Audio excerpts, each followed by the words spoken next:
columna Democracia en Acción, que siempre está a cargo de Ricardo Cohen, una columna que hoy va a tener características especiales porque hemos invitado a conversar con nosotros a Marcelo Goyeneche.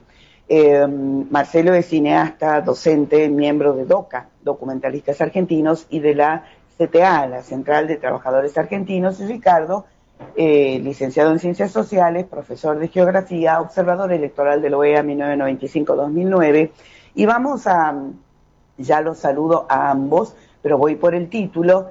Vamos a dividir esta charla en dos grandes temas. Uno con el cual vamos a arrancar, el apagón audiovisual tras la sanción de la reforma laboral. Ese es un tema, y luego vamos a pedirle a Marcelo que haga un análisis como director tiene muchísima producción, ya la vamos a repasar, pero vamos a hacer foco en el día que bombardearon Buenos Aires y las enfermeras de Evita.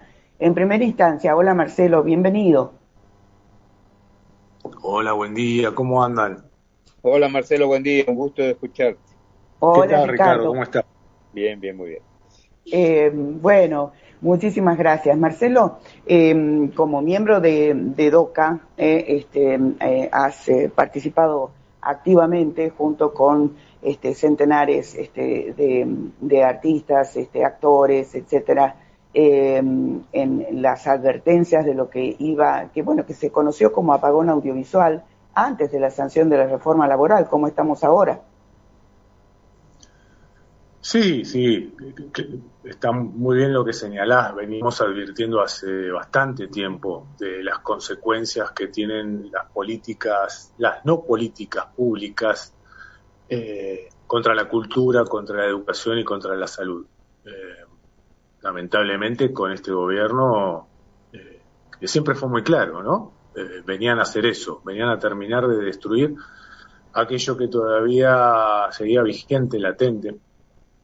Así que el panorama, por supuesto, que es una vez más complejo, desolador en algunos momentos, pero también siempre hay que tratar de transmitir un mensaje de esperanza, digamos. La lucha es algo que llevamos en el ADN argentino, esta lucha colectiva y esta lucha permanente por ser un país soberano, ¿no? Yo siempre asocio lo que nosotros denominamos soberanía audiovisual como una parte fundamental de un país soberano. La soberanía audiovisual quiere decir que podamos realizar una industria cultural, una industria audiovisual con esta impronta nacional, con el hecho de poder contar nosotros nuestras historias, las historias de nuestra gente, y poder desarrollar además una industria económica que ya ha quedado a las claras, tiene todo a favor y nada en contra. Sin embargo, tenemos que pelear permanentemente por esta, yo diría, tilinguería y lavado de cerebro que nos quieren imponer todo el tiempo, como que lo nuestro no vale, como que no hace falta acompañar políticas culturales ni fomentar desde la política pública un plan que genere más puestos de trabajo y más producciones audiovisuales. Es un debate siempre abierto y que seguimos y vamos a seguir dando siempre, ¿no?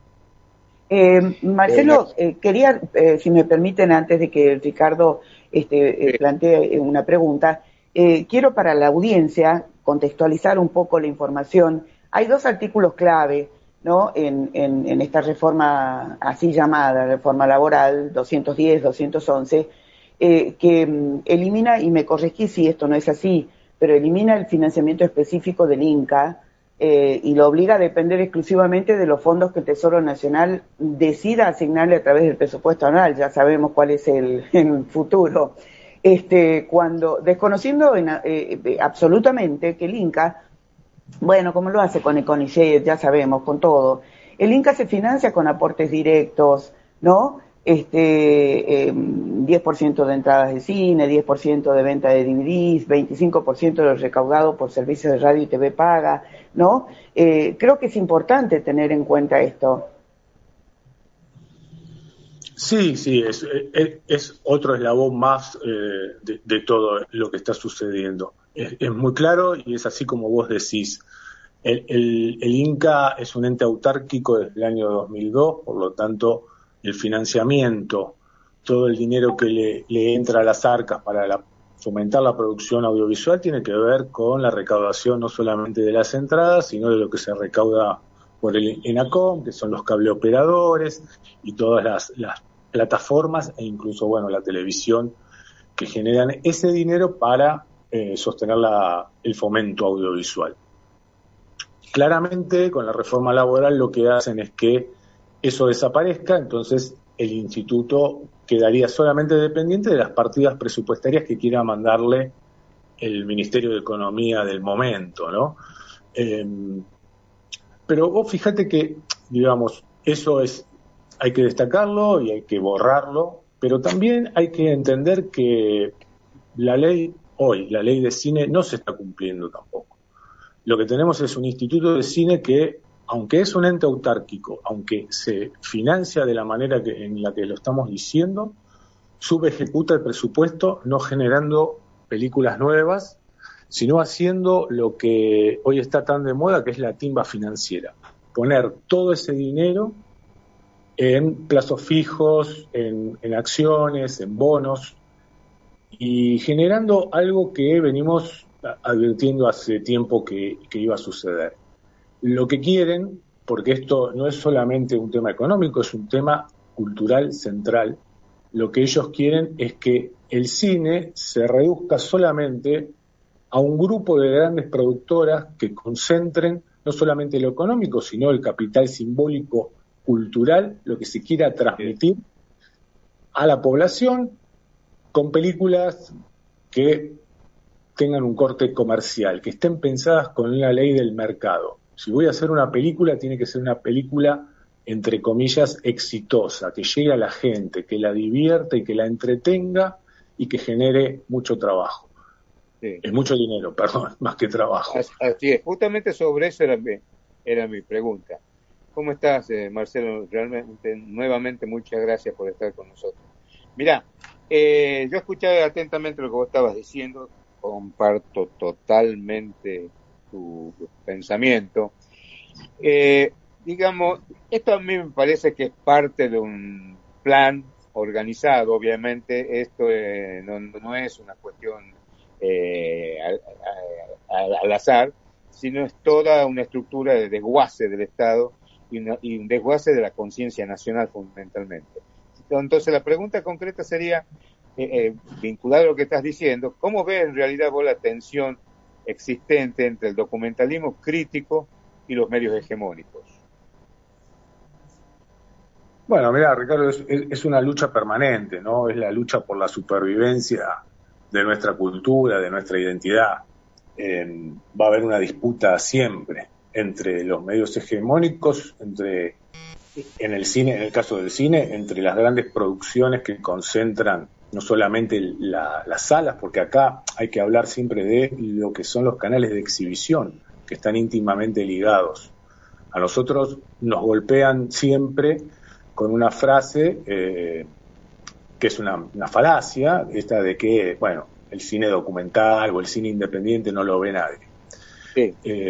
Cuando en realidad no tiene pantallas donde poder exhibirse. Porque lo que falta en Argentina desde hace mucho tiempo es planificación, es un proyecto de país donde querramos en el mediano y en el largo plazo sostener una producción audiovisual amplia, diversa, federal, donde la gente se pueda ver reflejada y donde necesite realmente encontrarse con esas historias porque sabe que existen. Cuando vos le negás el ingreso, cuando vos le negás el acceso a la gente, a las producciones audiovisuales nuestras, lo que está generando es eso, es el reduccionismo de decir, bueno, no, pero esas películas son aburridas, no sirven para nada, encima las bancamos nosotros, ¿viste? Esta frase tan común de con la tuya, o sea, con la tuya yo le pago a este tipo para que haga esa película que no la ve nadie. Y con eso nos marcan la agenda constantemente, ¿no? Y es una disputa cultural, claramente, que tenemos que seguir dando para poder entender lo que significa también la formación pedagógica del espectador. Esto que tiene que ver y yo insisto, para mí hay que hacer una planificación de qué es lo que se quiere con nuestro país y incluido en eso está, por supuesto, un proyecto cultural serio. Además, corregime a ver si no es cierto, pero tengo la impresión de que vale el 35 milímetros. O sea, lo que es 35 milímetros, cine, sí. Ahora, cuando entra el tema videos de otro tipo de formato que permite un acceso más popular, porque se abarata muchísimo si es en video, es como que es un género, no es que yo lo avalúe eso, no, para nada, sino me parece que en las esferas del poder lo ven como un género menor. Entonces, no, ese está filmado con VHS o con lo que sea, o con cualquier otro medio electrónico digital. No es para esta gente, para la hegemonía, no tiene el mismo peso. Entonces también hay que luchar con eso, porque ese medio de filmación se populariza y puede generar y contar historias y relatos que los otros no lo pueden hacer por la estructura que se tiene que montar. Entonces seguimos, digamos, en esa tensión de la hegemonía, ¿no? Mira, el debate, lo que vos mencionás es el debate eterno que está bien darlo con respecto a la tecnología. La tecnología avanza todo el tiempo y realmente cuando vos querés planificar y hacer una política de Estado, lo tenés que tener en consideración, pero no es determinante. Digamos, ese debate entre qué es cine y qué no, de 35 milímetros o el video digital, es un debate que nació en los años 90, donde sí claramente se filmaba, el instituto solamente financiaba películas en 35 milímetros porque consideraba que el video no era cine. Pero ese debate se saldó rápidamente porque, hay que decirlo también, la tecnología vino a democratizar el acceso a esa forma de producir, a poder producir. Hoy en día se filman con cámaras de excelente calidad en video digital todas las producciones audiovisuales, y eso hace que nuestro cine tenga una calidad de primer nivel. Muchísimas de las películas que se exportan, que se pueden ver en festivales, están hechas con la tecnología digital. Ahora, el tema de la hegemonía no pasa solamente por lo tecnológico, sino, insisto, más que nada con la concentración económica de grupos hegemónicos o pequeños grupos que se quedan con la torta, digamos, ¿no? Con el 90% de la exhibición en las salas, que tiene que ver con las majors, las grandes cadenas norteamericanas, y con un grupo pequeño de productoras argentinas que están asociadas a ellos para llevar un determinado número de películas y no mucho más. El resto quedar excluido. Y eso genera mucho daño, sin duda. Nosotros creemos que habíamos dado un paso enorme a partir de comienzos del 2000, sobre todo en el año 2007, cuando en el instituto se logró que se financiara cine documental independiente.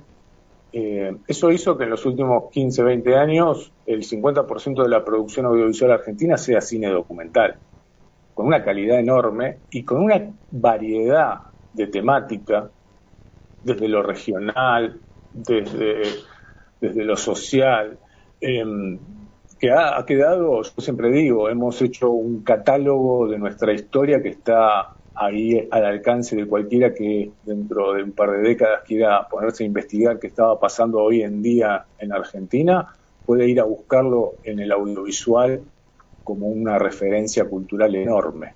Tal cual. Marcelo, justamente tomando como pie esto último que vos señalás, quiero compartir con la audiencia algo, porque bueno, tenemos pocos minutos más, de tu producción. Quiero comentarles a las oyentes, arrancaste en 1997 con los Caras Sucias, Como un león en el 98, Carne Viva en el 2007, SMO El Batallón Olvidado en el 2011, Por Amor al Arte en el 2017, bueno, y podríamos seguir en el 2023, Roberto Polaco Goyeneche, Las Formas de la Noche, pero me quiero detener, como dije al principio, en dos producciones tuyas. Una es del 2004, El día que bombardearon Buenos Aires, y la otra las enfermeras de Evita en el 2015. Con respecto a la primera, ¿no? Preguntarte en primera instancia qué es lo que te llevó a abordar este tema. Mira, fue mi primer largometraje documental, hecho de forma sumamente independiente, y a mí lo que me llevó a hacer esa película fue, o sea, yo primero tendría que contarte por qué hago cine y hago cine documental, porque a mí me ha fascinado siempre, desde muy chico, la historia y el cine documental, ¿no? Yo decidí estudiar cine cuando terminé de ver La Hora de los Hornos, de Pino Solá y Octavio Schettino. A mí me cambió la vida esa película, me modificó mi forma de ver y vi que podía en las imágenes dejar el mensaje de lo que a mí me gustaba, ¿no? Esta síntesis de las imágenes, de la política, de la historia. Y el bombardeo para mí siempre fue un tema fundamental. Desde la primera vez que vi las imágenes del bombardeo a Plaza de Mayo y hasta el día de hoy sigo sin entender cómo se pudo realizar semejante masacre a la luz del día y que esté registrado. A mí me llamaba poderosamente la atención eso y por eso fui a indagar y a buscar a los sobrevivientes y a los familiares de las personas que habían estado ese día en la plaza, ¿no? Más de 300 muertos. Para mí fue un proceso de investigación sumamente interesante y necesario porque entender los mecanismos que llevan a cometer semejante masacre es entender un poco cómo estamos hoy también y lo importante que ha sido a lo largo de la historia un hecho que durante casi 50 años fue tapado sistemáticamente y que tiene muchos condimentos de lo que pasó en la vida política argentina después del 55, fundamentalmente con los nombres de los personajes que participaron del bombardeo a Plaza de Mayo y que tuvieron un protagonismo central en la última dictadura. Sin duda, sin duda. Ricardo, nos vamos encaminando al final, nos quedan 3 minutitos. Sí. Dale. Una última pregunta por mi parte, Marcelo. ¿Cuál es el desafío hoy, desde el punto de vista del documental? ¿Cuál es el desafío? Mira, para mí el desafío en el cine documental es el mismo desafío que tenemos en todos los lugares donde uno trabaja, donde uno sueña, donde uno milita, que es el de construir un proyecto soberano, el de tener una agenda propia y el de poder planificar a futuro un país donde todas estas cosas que cuando empezamos a charlar parece que son obvias, en los hechos no lo son, ¿no? Y estamos en una lucha permanente. No hablo de una utopía, de un proyecto que no se pueda cuestionar, pero sí digo, me parece que el cine documental va a dar la batalla como la viene dando porque la impronta de nuestro cine documental, nuestra historia, está marcada por eso, por ser disruptiva, por ser rebelde y por levantar la voz. Entonces siempre vamos a encontrar ahí, en el cine documental, esa mirada crítica tan necesaria para la construcción de lo que yo llamo siempre la soberanía audiovisual, que tiene que ver con esto que es fundamentalmente construir un país soberano. Menudo desafío, ¿eh? Está bien. Sí, haremos fuerza para eso. Y sí, tal cual. Hay que soñarlo, hay que pensarlo y trabajarlo todos los días. Yo creo que ese es nuestro gran desafío. Con una mirada crítica, bajando los prejuicios y tratando de dialogar y tratando de hablar y de hacer un trabajo pedagógico también, porque tenemos una historia enorme. Por más que nos quieran todo el tiempo recortar la memoria, no sé, el 24 de marzo, la semana pasada, lo que pasó en la plaza fue también un síntoma de eso, de que hay un pueblo que está luchando y hay un pueblo que sigue soñando y que sigue ejercitando la memoria. Hay cosas que en Argentina ya no se pueden discutir y creo que el 24 de marzo quedó muy claro. Tal cual. Marcelo, te agradecemos muchísimo. El agradecimiento al de Ricardo por esta conversación y bueno, vamos a estar en diálogo próximamente, así que muchas gracias por tu tiempo. Muchas Un gracias, placer. Marcelo. Un gusto conocerte. Que andes muy bien. Bueno, un Gracias, abrazo a Ricardo. Marcelo y a Ricardo. Un beso. Gracias, Greta. Chao. Hasta luego.